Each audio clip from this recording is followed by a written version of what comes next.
in the building.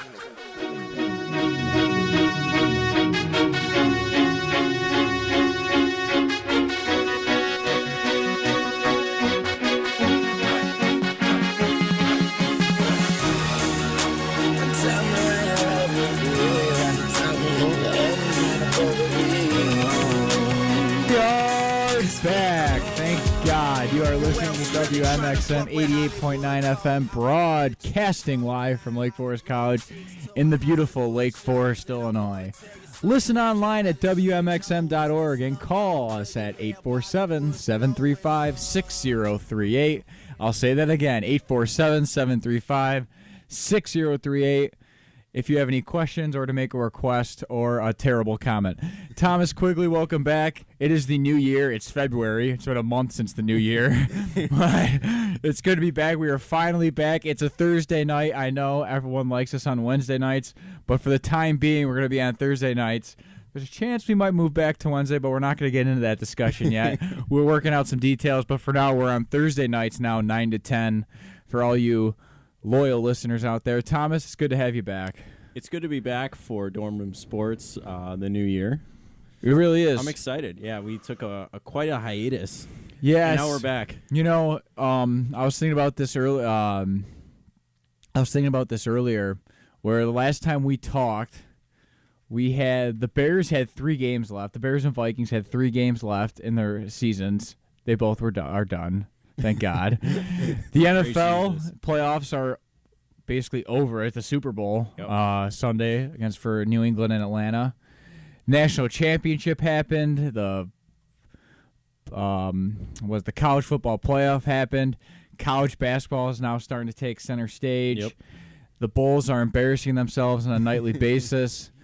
The White Sox made some huge trade moves, and now we are here and we're ready to roll. We haven't talked about the White Sox that much, but they are. We'll talk about them a little later in the show. We're going to start off with the Bulls, actually. And Thomas, we're starting with Bulls, actually. If we want to start about the Bulls, go to Rondo's Instagram. I think Rondo made an Instagram again. Did he make another Instagram? Where? Go ahead. I'm bring back the puppy or the meow mix. The meow mix. Meow. So this was posted. If you haven't been following, the Bulls are bad. And they're still in the playoffs in the East, I think. That's because I stopped looking at the standings. It's embarrassing. It's a disaster. The East are pitiful. But Rajon Rondo posted this picture. It's of the big 3. He posted it on his Instagram. It's himself, Kevin Garnett, and Paul Pierce. And so he put this caption, and I'll read it off for us. My vets would never go to the media. They would come to the team. My vets didn't pick and choose when they wanted to bring it. They brought it every time they stepped in the gym, whether it was practice or a game. They didn't take days off. My vets didn't care about their numbers. My vets played for the team. By the way, I'm surprised he's this literate. This is actually somewhat well written. I'm going to keep going, though. Well, I mean, come on. You've seen post-game interviews. Yeah, it's true. Okay, so Rondo's go ahead. Rondo's a smart guy, though. They showed the young guys what it meant to work. Even in Boston, when we had the best record in the league, if we lost a game, you could hear a pin drop on the bus. They showed us the seriousness of the game. My vets didn't have an influence on the coaching staff. They couldn't change the plan because it didn't work for them. I played under one of the greatest coaches, and he held everyone accountable. That's Doc Rivers. It takes 1 through 15 to win. When you isolate everyone, you can't win consistently. It may be a lot of things, but I'm not a bad teammate. My goal is to pass what I learned along. The young guys work. They show up. They don't deserve blame. If anything is questionable, it's the leadership. Now, first of all, he said the truth in that Instagram post. Mm-hmm. Now, I don't know if I agree with him going on Instagram as an NBA professional player, veteran, to call your team like that. But everything he said was true. First of all, let me say this. Dwayne Wade, I have utmost respect for Dwayne Wade. Great player, great NBA player, all that stuff. Shouldn't even be here. There's no reason for Dwayne Wade to be here. It was for him. There's no reason. Important. like, okay, like, he's won a couple championships. He wants to come home and play. Like, I get that. But, like, he came home to nothing. Yeah. He came home to a team with a terrible owner. Secondly, he came home to a team with, I don't even know what to say about the front office. God. And with a player, there's no, you can't even deny it anymore that Jimmy Butler has no respect for the head coach, no respect for the front office, and the front office is mostly to blame for that.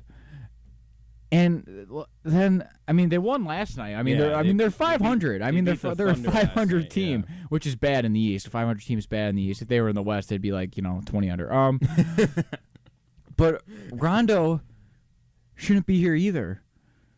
Like, what was the point of bringing those two players in? Like, where was the thinking? What were they thinking? Dwayne Wade and Rajon Rondo should have went to a team that should be ready to win. This team's not ready to win. No. Their head coach should have never left Iowa State. None of these people should be here. Jimmy Butler shouldn't be here. No, Jimmy Butler should be traded. I'm sorry. Jimmy Butler's a nice player, really good player. But like I've said from day one, the object is to win a championship. The object to win is a championship. You cannot win a championship against LeBron James with that roster. There is not a superstar on that roster. There's a really, really good player in Jimmy Butler. There's a really good player in Dwayne Wade who is past his prime, but can still play and help a team win, but is past his prime. And Rajon Rondo is a really good point guard. But none of them can shoot. Butler can shoot a little bit. They have not consistently, though. They have no one that can shoot. It blows my mind. You have to be able to hit threes to win in the NBA. Am I wrong? To win in basketball, period, nowadays. Especially with the way with the way the NBA is trending and basketball now as a whole. Like, you have to be able to hit the outside shot consistently. And who do they have inside that can score consistently?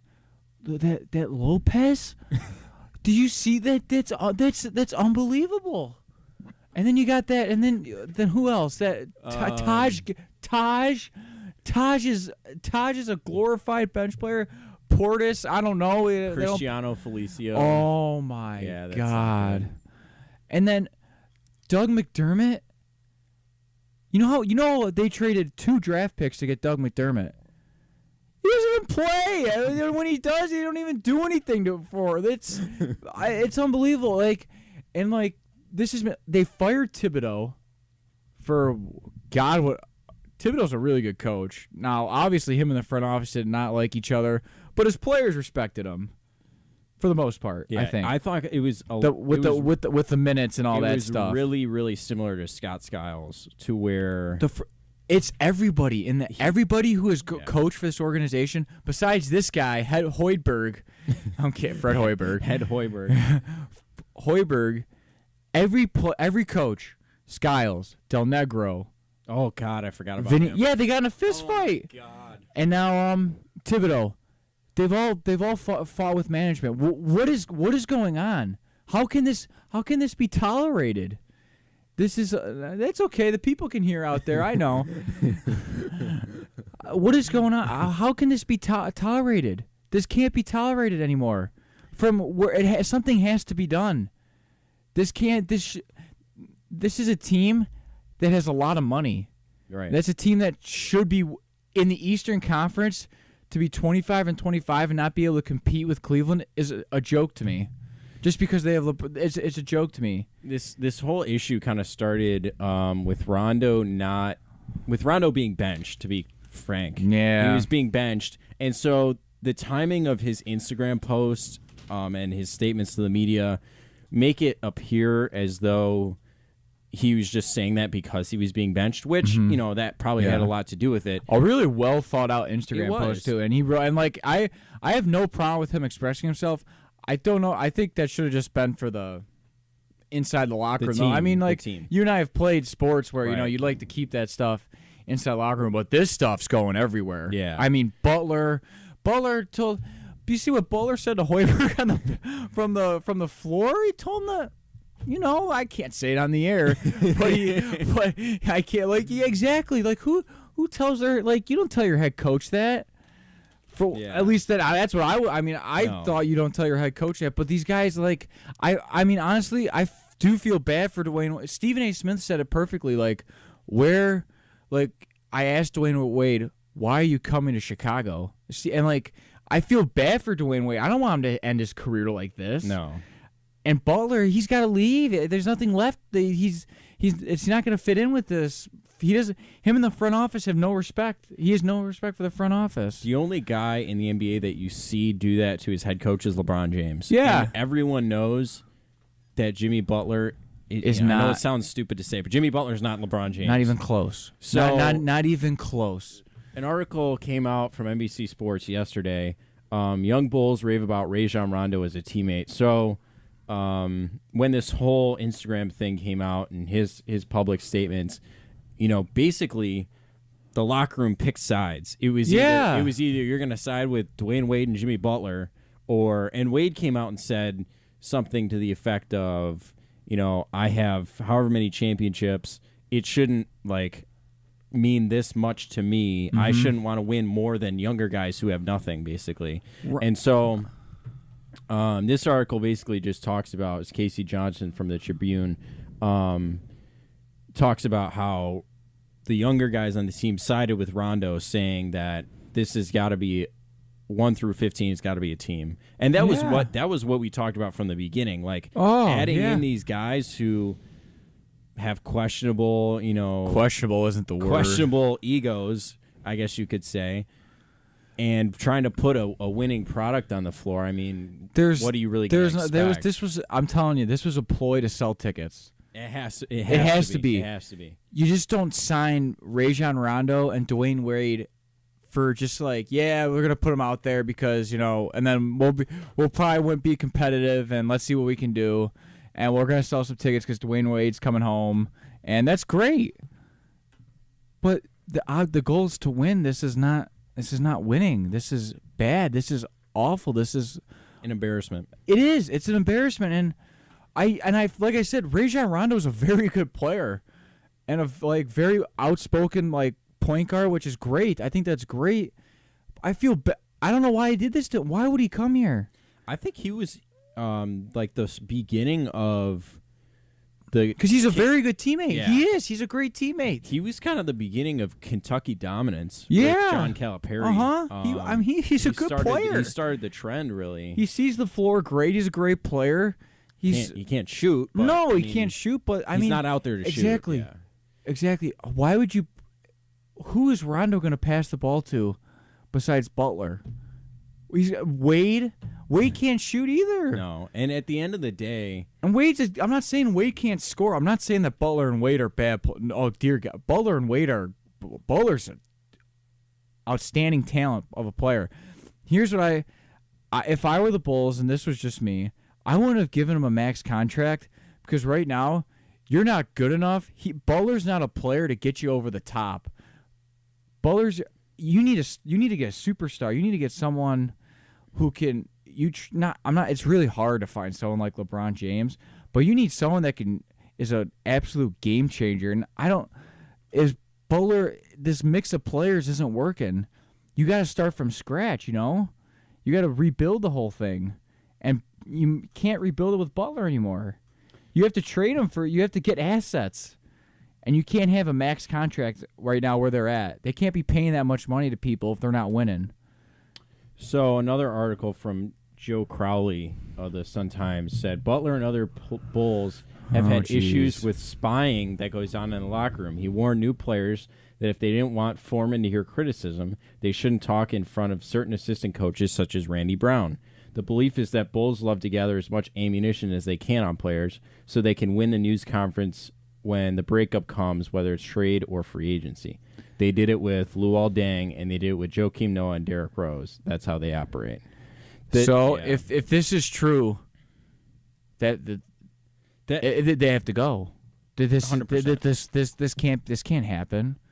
You can't the thing over Jimmy Butler was saying that they told Butler that we're not going to give you this amount of money for whatever reason, we're not going to pay you this much, and then if you don't accept the deal that we're giving you, we're going to play Tony Snell over you. Oh wait, so let me tell you something. This is what the front office thinks they can do this. When's the last time we've had a good draft pick? They're not doing their job, and the owner lets them get away. That's his issue. He finally did the right thing with the White Sox, but the owner's got to go. And the interesting thing about that quote is Luol Deng was a very good player with the Chicago Bulls, but it was his time to leave. Yes. Joakim Noah and Derrick Rose were both very good players for the Bulls when they were, but it was their time to leave. So to highlight those guys and say, oh, they blackmailed him, or they used it as ammunition to get him out of the locker room. Okay, that could have been going on, but those were good basketball decisions for them to leave. Yeah, Derrick Rose didn't play. Derrick Rose didn't play. And whatever happened with that, and whatever happened with Derrick Rose, I have no idea what happened. I can't speculate what happened, but he didn't play. And he's not smart. No. The other day, 2 weeks ago, he didn't show up for a game in New York. No, you see Derrick. I don't know him. Derrick his Rose brother. Derrick Rose has not made the smart. He hasn't made the smartest decision in his basketball career. I don't know. I can't tell you why. I don't know. But he just hasn't played. It hasn't worked. Like from the career that he started with to where he is now. Where he is now, it's disappointing because he's a heck of a player. Yeah. A heck of a player, and he won an MVP in this league, and like him not playing and like being. I understand that, but like when you're getting paid that much money, you got to play. And people say that he took money from the Bulls and all that stuff. And I don't know I have no idea if that's true. I don't know if he could play, but there's no doubt that like he had to go. Derrick Rose had to go. Joakim Noah. Hey, and you know what? I was even like, I think Tom Thibodeau is a really good coach, a great coach, and what he's done. But if you ever watched, and he was a huge believer in defense. That's true. You have to play great defense to win a championship, and I'm not disputing that. Especially in the East. When you'd watch, and I think that series with the Cavaliers, that last series that he coached, was the most telling. It was Game 4, and the Bulls were, I think they were up by 10 in the fourth quarter. It was that game where LeBron hit that jump shot off the out-of-bounds play for the win when he told David Blatt to scratch that play. I think, Rose hit a three the night before, to win it, to win in Game 3. So the Bulls had, this was when Cleveland was out, Kyrie and Kevin Love. So they had him on the ropes. Yeah. At home, up by 10. Should have won. There was no better opportunity. No better chance to beat LeBron than that moment. And if they win that series, they go to the finals. Well, it's like 70-something. I think it was like 75-64 or something. And they scored 9 to 11 points in the fourth quarter. And I think that was Thibodeau's downfall, is they were not good enough offensively to beat a team like LeBron. I'm not saying that you can't win with defense, but I'm basically saying you have to be able to win you have to be able to execute and score offensively to win at the end to win games. In the NBA, in the NBA, you can't. Or you're not going to win. They held team to like 90 points a game. They were in a ton of games, but you have to score to win. You have to, and they simply couldn't do it. And I think Thibodeau had to take full responsibility. Some of the offensive things that they did were they would have run their offense through Noah at times, and which is fine. Noah's a great passer, but it was and it's just like the guy can't shoot. All right, so we're starting off this new year of with DormRoom sadness. Sports. You guys suck. That's our final thought on the Chicago Bulls right now. Actually, I have one more thought. The circus that's going on there, I would absolutely laugh rolling around on the floor if Derrick Rose ends up back in Chicago. That would be that would be the cherry on top of the sundae for me. That could never happen. As if the circus... He hates the ownership. Yeah, I know. Everyone hates our I know. ownership. As if the circus comes back home to Chicago and Derrick Rose returns to the Bulls floor. Okay, Bulls suck. We're going to move on. Suck isn't the right word. We just can't say it on the air. We can't say, yeah. There it is. All right, the Bulls. NFL. We're moving on to Super Bowl 51, which is this Sunday, February 5th? February 6th. February 5th. February 5th. This Sunday, February 5th, the Atlanta Falcons are going to take on the mighty New England Patriots. Mighty is quite a word because they are really great. Bill Belichick and his stupid cutoff hoodie that he wins with every year. Hobo look and the nerd in the backfield at quarterback. You don't like him? No, I actually, I didn't used to like Tom Brady. I used to dislike him. I mean, you're a Michigan fan, so obviously you liked him. But I've actually grown to like him quite a bit in the past few years, just because I saw a video about him, and he did a year of the quarterback on ESPN kind of thing, and I think everyone forgets how he fell to the 6th round. Yep, and how he really just used that as motivation to work hard every day, even with however many Super Bowls, he still works hard. And they even came out with some sleepwear for him. Under Armour came out with this sleepwear to recover. It's, whether that works or not, whatever. But you know what I've come to. There's one team in every sport that just is always, for whatever reason, just good. Yeah, and that is the team in the NFL. They are New England, and in basketball, it's San Antonio. They're always good, always well coached. And then in MLB, I hate to say it, but maybe it's my Cubs are coming. They're going to become that soon. They're working. But the Cardinals, I was going to say the Cardinals. They're always good, and they're always in the playoffs. I'm not saying they always win the championship because that's impossible. You're not always going to win the final game. But they're always good. In hockey, I mean, I would say Detroit, but they're starting to trend backward. But they did make the playoffs all those years. They have made the playoffs all those years in a row. So, I mean, but there's just some organizations that just, and the Blackhawks are starting to become that way, even though they played awful the past 2 weeks. Seabrook looked like he'd been drinking too much.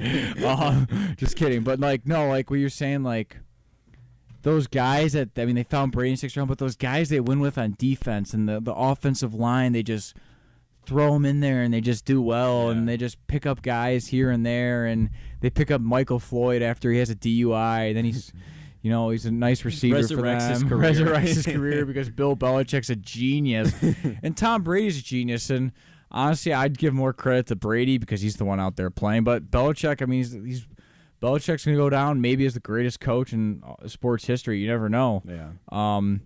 But this year, I think it proved, like when we talk about the Vikings and the Bears a lot, I think this year in the NFL proves is if you don't have a good quarterback, or if you don't have I'm not saying you need a star quarterback to win a championship, because you can really build a great defense, have a quarterback that plays well and win one. But it makes things a lot easier when you have when you have a great quarterback. And you saw the year the quarterback kind of reigned, Brady. See what Rodgers carried that team to the NFC Championship. And he was throwing to absolutely. I'm not going to rip on those. Besides guys. Nelson, they're NFL players, but no name guys. I mean, I know, and the same thing with Brady. Yeah. Brady throws to no, and then. Nelson's hurt. He's playing with broken ribs, and I can't, the Packers were dead in the water during the middle of the year, and they rattle off whatever wins in a row it was. Of course, every year they're winning, and they won I think they won 8 games in a row before getting absolutely destroyed by Atlanta. Matt Ryan. Matt Ryan started. I'm not calling Matt Ryan a great quarterback, but Matt Ryan's really, really good. Yeah, Matt Ryan's becoming a great quarterback. Yeah. I would almost put him. I know he hasn't won anything yet, but he's still a really good quarterback. And Julio Jones is a stud. That team has some. That team's offense has some firepower. Sanu and all those guys, and Coleman and all those guys, really, really good. So I think if we break down did you watch a lot of the playoff games? I watched mostly NFC. Okay, so like the Green Bay Dallas game was the best game of the playoffs so far. No question. All these other games stink. No, do you remember the Raiders Texans game with Matt McGloin Connor Cook is quarterback for the Raiders and Brock Osweiler is quarterback for the Texans, and Tom Savage or whatever. I think it was Osweiler, and blowout, and then the Seahawks, the Lions went to the playoffs. It wasn't like they were there because they weren't very good. They shouldn't have made it because they're not good. They weren't good all year. They were given 2 wins by an incompetent team up in Minnesota because they either can't block and they can't execute at the end of games because it's simple. And then Thomas was laughing because he witnessed both of those losses with me and was staring at the TV. Everything said that in that room that I've never heard before. It's like after all those years in locker rooms, like there's stuff like there's some next level like stuff from the future that like our grandchildren are gonna be saying on a daily basis that I've never heard before. Like no, but like that was embarrassing. That was an absolute embarrassment. So let me run down. Sorry, Jim. Let's run down the scores. We'll run down the Falcons' season, starting with Week 1. Week 1, the Falcons beat the Redskins 23-17. They beat the Browns 24-13. Week 3, they lost to Miami 17-6. God, that's awful. Yeah, that's bad. Wait. Are you sure that's not preseason? They did not play. I don't think they played Miami this year. Oh, that is preseason. Yeah, that's preseason. Jeez. Sorry. So that was their preseason record. All right, Week 1. Quigley's useless. Mrs. Quigley, if you're listening. It's 9 p.m., okay? It's 9:30, all right? Work with them. I've been trying. Okay. I was wondering why it was listed backwards. Okay, Week 1. They lost to, that's still bad. They lost to Tampa Bay 31-24. Beat the Raiders 35-28.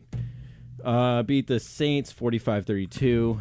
Beat the Panthers 48-33. God, they can score. Jesus Christ. They're averaging 30-plus points a game. Oh, my God. Beat the Broncos 23-16. Lost to the Seahawks 26-24. Lost to the Chargers 33-30. God, they're like the Western Conference of the NFL. It's all shootouts. Yeah. Where was I? They lost. They beat Green Bay 33-32. Beat the Buccaneers 43-28. Jeez. Then they lost to the Eagles 24-15. Beat the Cardinals 38-19. Lost to the Chiefs 29-28. The Chiefs were a good team. Yeah. Beat the Rams 42-14. The Rams. Beat the 49ers 41-13. Beat the Panthers 33-16. And beat New Orleans 38-32 in Week 17. And then obviously they beat Seattle Green Bay 36-20, and then Green Bay. They just scored. They handled Green Bay. Oh, they handled Seattle too. Like, I mean, it was a decent start to the game for Seattle, but they just completely handled them. And we're gonna pick up the conversation after this. We're gonna take a break, and we'll be back with the Patriots and the Falcons on Dorm Room Sports.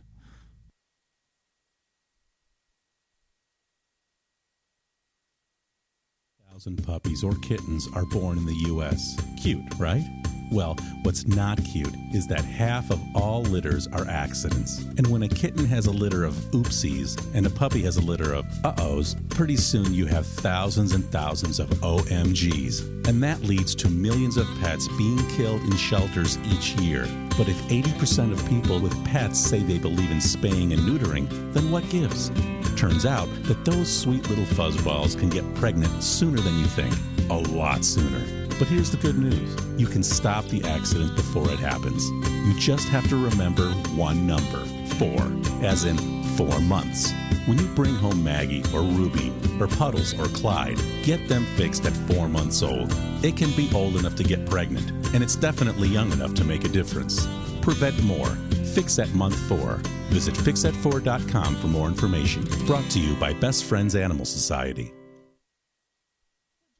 I was playing that video game Forest Brigade, and it was pretty cool. I was running down this digital path, and I met this digital frog, and he was all like... And then I went playing in this virtual stream where this water, it looked almost real. It was this whole electronic forest world. So what did you do? Well, my parents took me to the forest, the real forest, where I was running down this, it was an actual path. Then I saw this real-life frog. It was all like ribbit, and I saw an owl too. Then I played in this amazing stream with water around my ankles, like wet water. Then me and my sister and my parents sat around a campfire and told cool stories all night long. Oh, that's pretty cool, too. This weekend, unplug. Getting closer to nature can get you closer to your family. To find the forest nearest you, go to discovertheforest.org. Brought to you by the U.S. Forest Service and the Ad Council.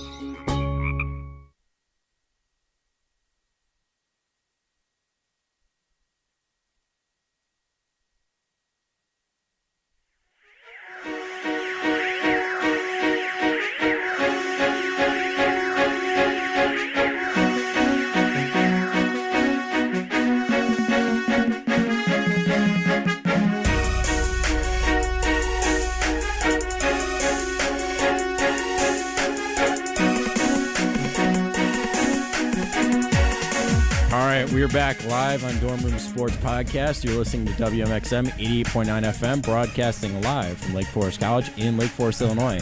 Listen online at WMXM.org and call us at 847-735-6038 to make an intelligent request or comment. Yeah, so back here, we're going to finish up the very NFL. specific about our who we let call into the show. No calls, I'm disappointed in you. Disappointed. I'm waiting for Roderick from Vernon Hills or wherever he calls from. We were talking about the Patriots and the Falcons. We're just going to finish that up real quickly. The New England Patriots defeated the Houston Texans, which was basically another bye week, and then they beat the Pittsburgh Steelers by 19. They killed the Pittsburgh Steelers 36-17. As I said, not many good games this year in the NFL playoffs. Really, not many in the whole season. No, it was a bad year for the NFL. I have a feeling the Super Bowl will be good. Yeah. New England, Atlanta can score, and New England's going to be able to score because Atlanta's defense isn't very good. Oh, I shouldn't say they're not very good. They've played well. They're not great, and the New England's defense is pretty good defense. So it's going to be it should be a good Super Bowl. But I think that my last comment, we're not going to run down the whole Patriots season because they just won every game besides two. Yeah, that's true. I think my last. I'll go back to my first comment. It comes down to your quarterback play, especially at this time of year. And honestly, your quarterback and your offensive line is so important. And I know watching the Vikings this year and watch what happened, their offensive line just get absolutely dismantled throughout the season with injuries, and just watching terrible play. They couldn't block a lawn gnome, I don't think, if they tried to. And Which you saw with the Cowboys, too. Yeah, and Dallas's offensive line is big time. And, they run there with a rookie quarterback. They just ran into a hot quarterback in the playoffs, and Dallas's defense isn't very good. So they lost in a shootout, but, still, though, Dallas is going to be really good, and you really have to build your offensive line through that draft, through free agency and smart moves in free agency, and you gotta have a quarterback that can make throws, big throws for you, and you gotta be able to run the ball a little bit, and Atlanta can run the ball a little bit, New England can run the ball a little bit, but it comes down to it, and we got a caller actually coming on, but like I said, if it's Roderick, we're not taking it. Last comment will be you have to have a good quarterback. The quarterback is essential. The point guard of the NFL. Someone wants to come on the air. All right, we got a caller. The first caller of 2017 goes to Fernando Jones. I'm calling from Detroit, Michigan. Oh, no. This is regarding the Super Bowl, boys. What the Lions got to do to be there next season? The Lions have to leave Detroit. Next caller. All right, Fernando, we'll entertain your request. All right, so what do the Lions have to do to make the Super Bowl? They have to hope the 31 owners of the other NFL teams shut down their teams. And they have to hope that that team in London becomes a reality, and they automatically put that team in the Super Bowl. The Lions won't go to the Super Bowl. Their defense is not very good. Their offensive line is not very good. They can't win big games, as you saw in the final 3 games of the season when they lost to the Giants, Cowboys, and Packers, and Seahawks. It's embarrassing to watch. It's unbelievable that they made the playoffs because of incompetency from teams in like Minnesota. And they should not have been in the postseason. It acted like they weren't in the postseason. They lost by what? By 20. They couldn't even score a touchdown in their only postseason game. Not even a touchdown, Toth. So get out the phone. And I'm not taking calls about the Lions anymore. Come up with a new question. All right. What do the Browns have to do?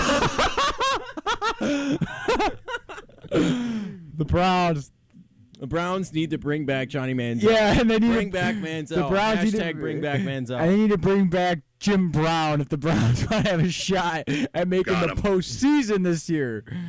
So yeah, that's my answer. All right. Have a great night. You too. You too. That was entertaining. And I was really waiting for this moment when he would call because I knew he was going to ask what do the Lions have to do to be there. And here's the truth, Thomas. The Lions aren't close to become a Super Bowl team. The last 4 games are that was their team. They were healthy. Stafford had a little thumb injury. I get that, or whatever injury on his finger. They should have lost to the Bears that one game if the refs didn't destroy the Bears. The Bears threw. Well, the referees handed the. Yeah, they called some awful calls. That was one of the few Bears games I actually watched. Yeah, and it was a 3-point game. The Bears could have easily won that game. It was proven in the Lions have a long way to go to be serious about this.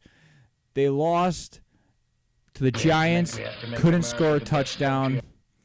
Lost to the Cowboys by like 30 points. They got killed by Aaron Rodgers. They couldn't stop him. And then in the Seahawks game on the road, they were pitiful. I watched the game. Samantha watched it with me. She's right over here. It's awful.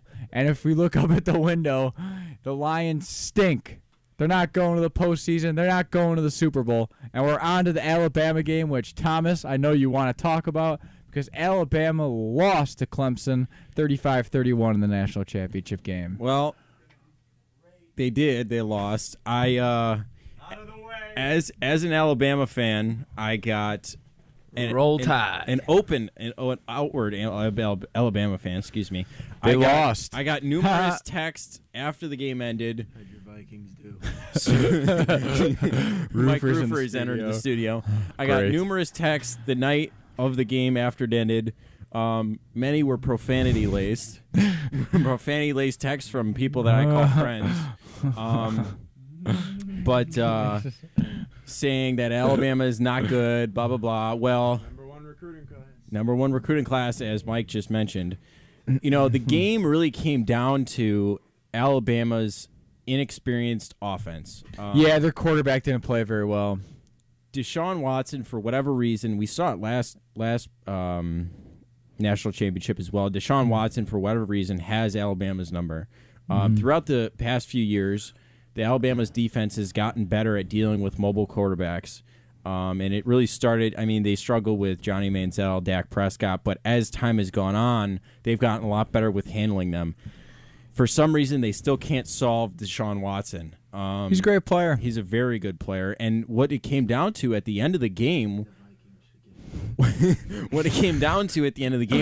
he made plays when his team needed him to. Yeah.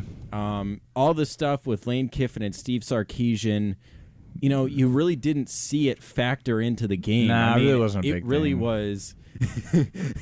It really was Alabama's inability to execute down the stretch with an 18-year-old true freshman quarterback. I saw Lane Kiffin try to be a head coach for the Raiders. He's a jamoke. And now he should put Roofer on that computer. Maybe you should go to the Vikings. Yeah, that sound. He has obviously moved on to FAU. Good riddance, I'll say, to Lane Kiffin. Thank you for helping us win 3 SEC championships. I mean, he did a nice job with He that did a very offense. good job. Steve Sarkisian's now the permanent offensive coordinator. Well, he also had some questionable calls, but although in the final drive that Alabama They took the lead. They took the lead, and for the Stones, for him to call a double pass That was great. that late in the game, and for it to work I think that was promising. But and also Bo Scarborough got hurt late in the game, which was he really came on late in the season. Really and did. Who'd they play in the Sugar Bowl? Or the Peach Bowl. That's who they played in the Peach Bowl. They played Washington. Yeah, and they beat him like 24-0. Dominated Washington. 24-7. Sorry. Dominated Washington. And for them to lose him that late in such a crucial game, obviously hurt. But Yeah, he's going to come back next year, and Jalen Hurts is going to come back with another year of experience. Wait, you're talking about the running back, right? Bo Scarborough. Yeah, and he was averaging like 6 yards a carry during that game. He was having a great game. He was, and then he got hurt. And then the final drive for Clemson, they made some plays on a very, very tired Alabama defense. Clemson controlled the game. They controlled time of possession. That is blasphemous. I have to say one thing. I think if it's Alabama or Mike, I think if you're Alabama, if I was Nick Saban, I would probably kind of leave that game. Obviously, you're disappointed that you lost the national championship, but I could leave that game living with the result because. No, just because obviously that you've won so many national championships. This one probably didn't hurt that much, but it did a little bit because the one thing that probably bothered him most is that their offense did take the lead when that quarterback had trouble making any pass all game. And then Jalen Hurts, and when they finally drive, they called that double pass. It was a great call, and they took the lead 31-28. Clemson had all the momentum. And then Alabama took the lead, and I was like, wow. I was like, they're going to steal it. Yeah. And I was they like, really didn't have any business leading that late game either. They were winning all game. They let Clemson. Clemson took all the momentum, and it was 28-24. And you're thinking, well, Alabama's going to have to score a touchdown. I don't think they're going to be able to score a touchdown. And then they do. And then if you're an Alabama fan, I'm sitting there up 31-28, and with my defense on the field. With how much? I think what it was a minute and a half. Yeah, I think, and I'm sitting there. I'm like, wow. Maybe. I'm like, wow. This is probably the best we could ask for right now, knowing that Clemson came on, and for how unproductive we were for the middle third of the football exactly, game. And that's what really killed you. You didn't sustain any drives during the middle of that football game, which allowed Clemson to get back in it. Obviously, I think Alabama should have won that game, but Clemson, all credit to them. Deshaun Watson made some great plays and. Their national championship. It was a great game. The last two games have been great games, and that's, what was the other game? Clemson beat. Who did Clemson beat to get to the Ohio State? Ohio State, and those games were awful. Yeah. Mike and I were in LA during those times. We didn't watch we weren't able to watch those games, but it's really good that I'm hoping that this year it's kind of like the same thing with. What happens with the NFL? Bad playoff games, but good final game. Yeah. And that was an all-time classic game. So that was really good for college football. I'll sit and rest. All right. We have Mike Rufer in the studio. I'm interested to hear what Mike wants to talk about. Yeah, we have to let him talk about Alabama. Of course, he comes to my mic. We'll probably talk about some college basketball to finish out the show. Oh boy. No. Oh boy. No. So we'll jump over to college basketball. Wait. I said one thing. I said before I'm gonna give 5 minutes to the White Sox tonight. Oh, that's right. Because John Mulcrone requested it. I know, John, that I was supposed to have a 45-minute show on the White Sox. Nepotism. That's nepotism. That's his cousin. Hey, that's an ACT word. Okay? The White Sox are going to be better than Derrick Rose on it. The White Sox are going to be our main focus for next week as they move into spring training. I have to say that as bad as Jerry Reinsdorf has done with the Bulls, he's finally doing the right thing with the White Sox because they pocketed. All right, the White Sox. Rick Hahn did the great thing this offseason by getting Yoan Moncada, the 3 pitchers from Washington. I think Giolotto and a couple other guys. I forget their names.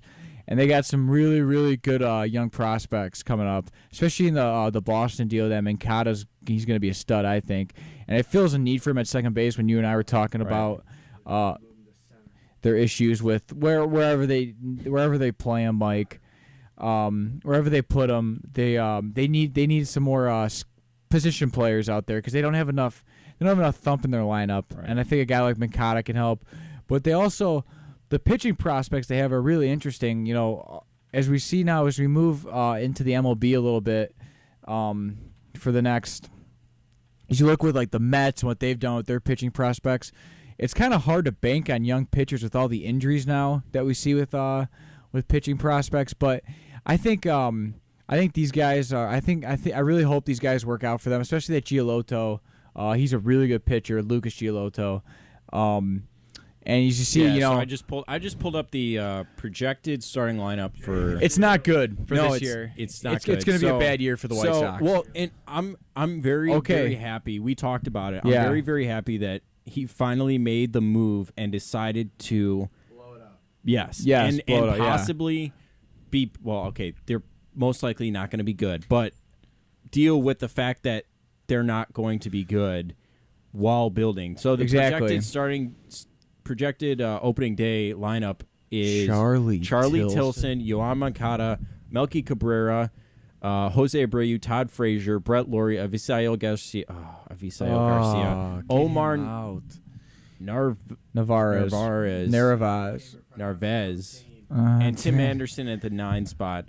Projected rotation: Jose Quintana, James Shields, Carlos Rodon, Miguel Gonzalez, Lucas Giolotto, and then whatever. So here's what they got to hope for. They still need to make moves. Yeah, no, exactly. They got to hope for I don't know what they're doing with Quintana. I know the Rangers are starting to make a move. Pittsburgh was interested. The Yankees were interested. All that. I don't know what they're going to do with Quintana. That's still up in the air. What they do. Right. They got to hope that James Shields and Derek Holland have good years, so they can trade him at the trade.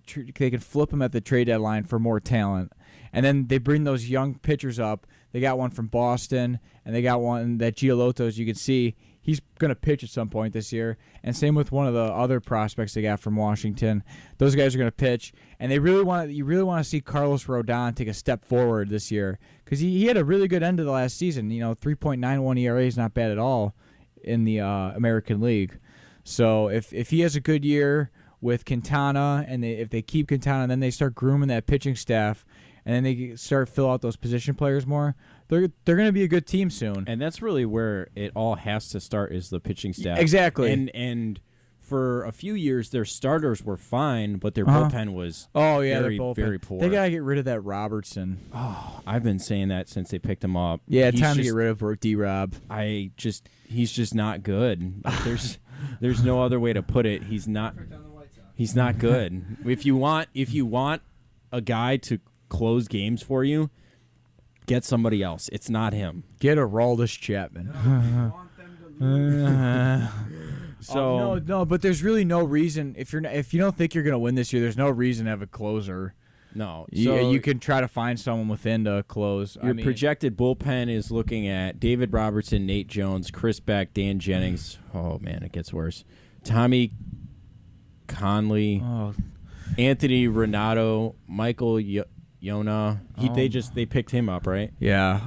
Zach my Putnam, God. Tyler Danish, and Carson Fulmer is supposed to be. He's gonna be a starter soon. Yeah, he's supposed to be very, very promising. Yeah, he's gonna be a starter soon, and I think he's gonna be another good one.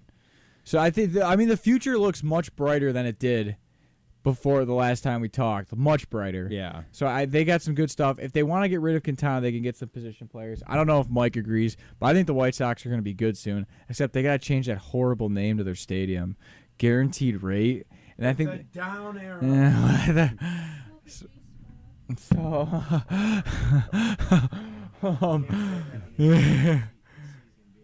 All right. All right. So on to college basketball. On to college basketball. The biggest story, obviously, Gonzaga out of the WAC conference, the Western Athletic. How about Western, how about a mess?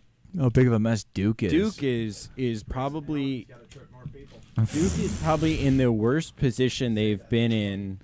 Grayson Allison. Duke is probably in Grayson the worst Allison. position they've been in 10 years. Coach K is coming back this He weekend. banned from the locker room. He banned his players the from the biggest locker story room. was he banned the team from the locker room and wearing team gear. And then they proceeded to win at Where did they win? They won this past weekend. I watched the game. Luke Kennard absolutely went off. No, I was watching it. You guys were gone. Yes. Yeah, that's who they beat. How about the? You guys were gone, so I was watching by myself. You know what? I really hope Northwestern makes a tournament this year. It was Wake Forest. Cats. It was Wake Forest. Sorry, Jim. They beat Wake Forest. So Duke is in complete disarray. Jeff Capel, I think, probably cut 5 years off his life in the past month and a half of coaching Duke. Grayson Allen is a mess. Luke Kennard's the only bright spot on the floor for them. Seth Greenberg came out, the moron that he is, came out and said Grayson Allen shouldn't play the rest of the season. Seth Greenberg should be fired. Yeah, exactly. that's why ESPN's a joke. Equivalent of Chris Broussard for them, and they let him go. Yeah, he's just a joke. Everyone's leaving ESPN. No, that's because Chris Broussard was forced out because of what he said about Kevin Durant. Okay, everyone wants to leave ESPN. Everyone wants to leave ESPN. Skip Dan Bayless Patrick left. Yeah, Everyone wants to go to FS1. Everyone loves Fox Sports. What's his name? The Herd, Colin Cowherd. Yeah, I they're all. listen to Colin Cowherd pretty frequently. Skip Bayless and Shannon are on FS1. Broussard's. You know who's next? Stephen A. is next. Oh, I don't think Stephen A. he is will? leaving. No. Him and Kellerman do an okay job on that show. I hate Kellerman. Kellerman, he's a really nerdy guy. Yeah, it was better with him and with Smith and Bayless. Thomas, it's like when you and I did the show and then Jim came back. So, pretty quiet night in college basketball. Northwestern State lost to Central Arkansas in a barn burner, 107-97. That's actually pretty high scoring. McNeese State beat Incarnate World. Jeez. Arizona, I was watching that before we started the show. Arizona is playing Oregon State, who I think has won 2 games on the season. They're pitiful. Some schools just shouldn't have Division I programs. Like, it's just embarrassing. Arizona is also ranked in the top 10. Their coach is nuts. He is. He is Sean Miller. Oh, yeah. I watched him. I was at B-Dubs on Sunday. He just got an extension too. I think till 2020. I think he got extended to 2020. Crazy. That stare he gives his players in the huddle. God.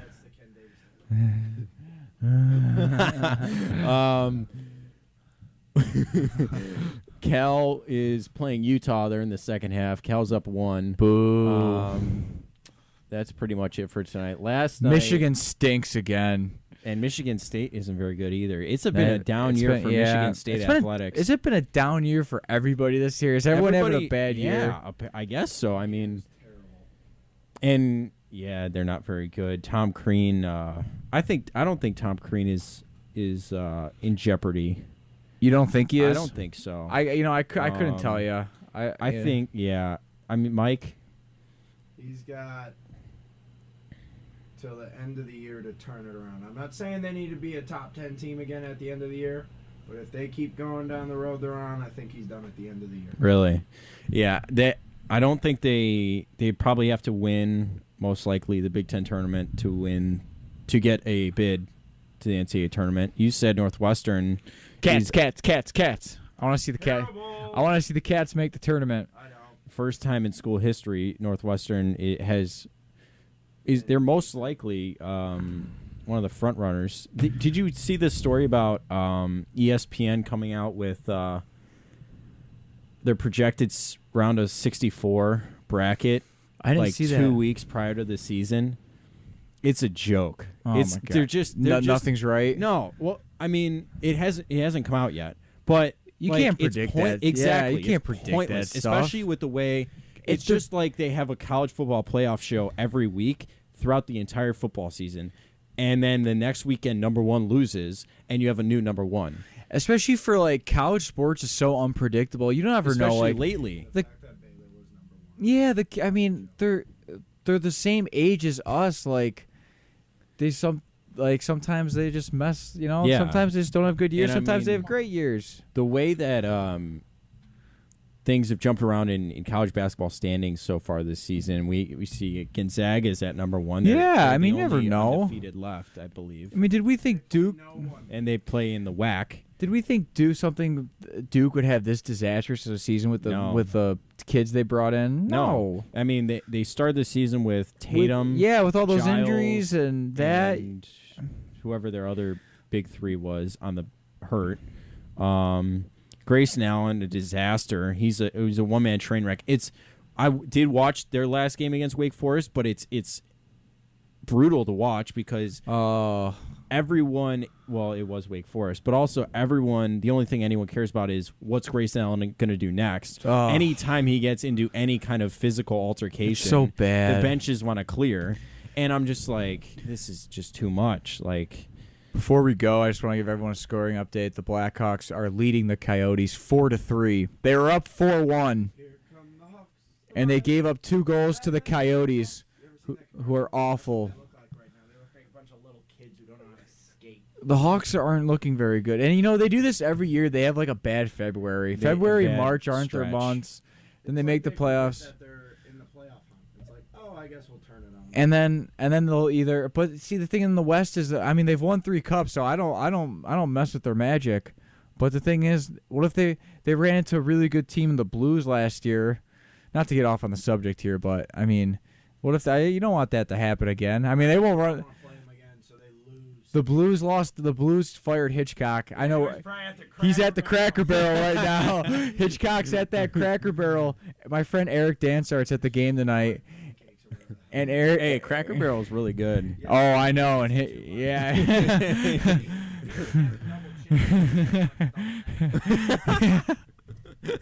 Hitchcock. It was time for Hitchcock to go. Yeah. It was time for Ken Hitchcock to go. He can enjoy the rest of his days at the Cracker Barrel, which is a really good place. It's a very good restaurant.